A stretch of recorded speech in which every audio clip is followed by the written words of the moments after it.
Hello বন্ধুরা, আপনারা সবাই কেমন আছেন? আশা করব আপনারা সবাই খুবই ভালো আছেন। আমি কিছুদিন ভিডিও দিতে পারিনি কারণ আমি বাড়িতে গেছিলাম। আজকে আমি আপনাদের সম্পূর্ণ নিরামিষ স্টাইলে কাবুলি ছোলার তরকারি করে দেখাবো। আর এই রেসিপিটি আমি গ্রামের বাড়িতেই বানিয়েছিলাম। কাবুলি ছোলার তরকারি বানানোর জন্য আমি এখানে 200 গ্রাম কাবুলি ছোলা নিয়েছি। এগুলো ভালো করে ধুয়ে রান্না করার 2 ঘন্টা আগে ভিজিয়ে রেখে দেবেন। এবং আমি এখানে 3টে আলু কেটে নিয়েছি। আলুগুলো আপনারা স্কোয়ার শেপে কেটে নেবেন। কাবুলি ছোলাগুলো দেখুন ভিজে ফুলে গেছে। কাবুলি ছোলাগুলো এবার আমি প্রেসার কুকারে সেদ্ধ করে নেব। কাবুলি ছোলা সেদ্ধ করার সময় একটা সিটি আগে দিয়ে নেবেন, তারপর আলুগুলো দিয়ে আবার একটা সিটি দিয়ে দেবেন।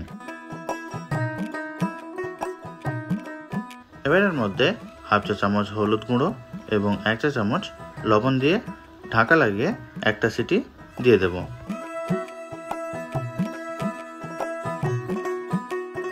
একটা সিটি দেওয়া হয়ে গেছে।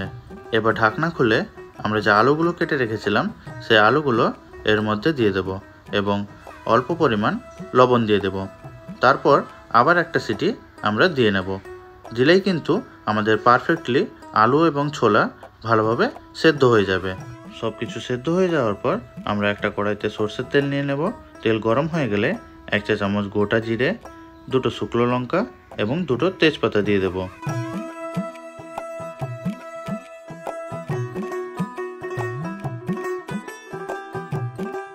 এবার এর মধ্যে 2টো বড় সাইজের টমেটো কেটে দিয়ে দেবেন, দিয়ে ভালো করে তেলের মধ্যে কষিয়ে নেবেন।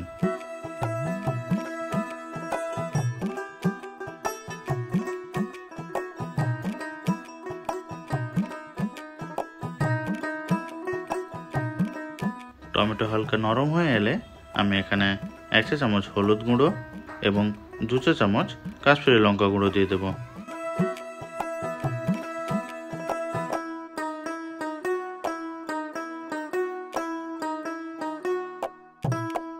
এবার এর মধ্যে 1 চা চামচ আদা বাটা দিয়ে দেব, দিয়ে সব কিছু একবার ভালো করে কষিয়ে নেব।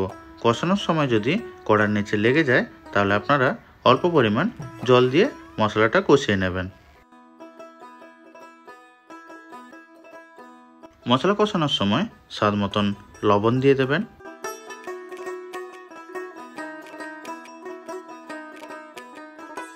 মশলা থেকে যখন তেল ছেড়ে দেবে সেই সময় আমরা যে আলু এবং ছোলা সেদ্ধ করে রেখেছিলাম সেগুলো দিয়ে দেব, দিয়ে ভালো করে মশলার সঙ্গে মিশিয়ে নেব।